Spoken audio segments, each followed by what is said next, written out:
ये देश कानून से चलेगा या तानाशाही से चलेगा, हमको ये अब समझ में नहीं आ रहा है कि इलेक्शन जीतते, मंत्री बनते लोग यहाँ एक दूसरे का घर उजड़वाने में उतारू हो गए हैं। उनको ये बता दूं कि घर उजाड़ना आपका काम नहीं, कानूनी लेटर है। अगर कानून तुम्हारे दबाव में आकर काम कर रही है तो समझ लो ये भी गलती है, इसे भी हम गलत कहेंगे।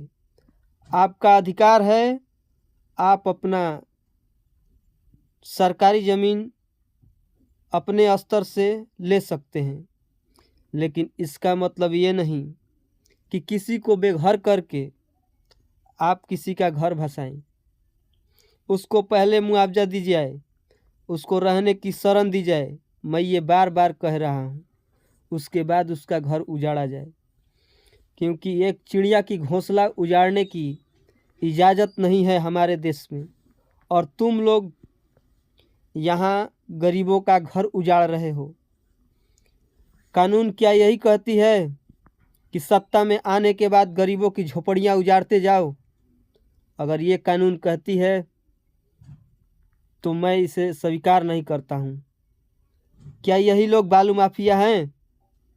क्या यही लोग ज़मीन माफिया हैं जिसके पास रहने का घर नहीं? वो ज़मीन माफिया हो गया? वो जाएगा कहाँ, रहेगा कहाँ? इसका तो जवाब देना पड़ेगा। आप सत्ता में हैं, आप ही से पूछा जाएगा। आप उसको पहले रहने के लिए घर दीजिए। उसका क्या जितना घर भस रहा है, जितने गरीब गुरबा के घर भस रहे हैं, सड़क किनारे का घर भस रहा है, या फिर ग्रामीण क्षेत्रों में घर भस रहा है, मैं सरकार से पूछना चाहता हूँ, क्या उस जगह को उजाड़ कर आपने कंपनी लगाइएगा? क्या वहाँ फैक्ट्री खोलिएगा?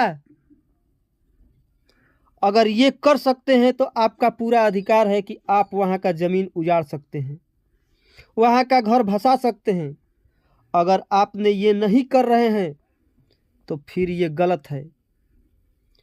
आप उसको ध्यान में रखिए कि अगर जहाँ की ज़मीन टूट रही है, घर टूट रहा है, वहाँ के लोग उस ज़मीन को छोड़कर कहीं नहीं जाने वाले। आपको मैं अवगत करा देता हूँ कि एक बार फिर कभी टाइम मिले तो आप उस ज़मीन को जाकर निरीक्षण कर लीजिएगा कि जिसका घर भसा है वो उसी ज़मीन पर अपना झोपड़ी डाल के रहने वाला है। वो ज़मीन छोड़कर नहीं भाग सकता है। आप चाहे कितना भी बिल्डोजर चला लीजिए, ये तानाशाही नहीं चलेगी। तानाशाह न होइए।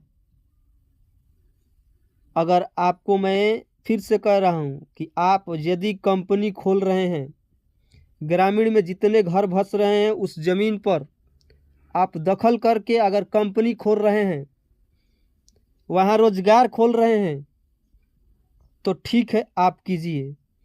अगर नहीं कर रहे हैं तो फिर ये ज़मीन उजाड़ कर आपको क्या मिलने वाला है? किसी को घर भसा कर आपको क्या मिलने वाला है? इसका जवाब आपको देना पड़ेगा।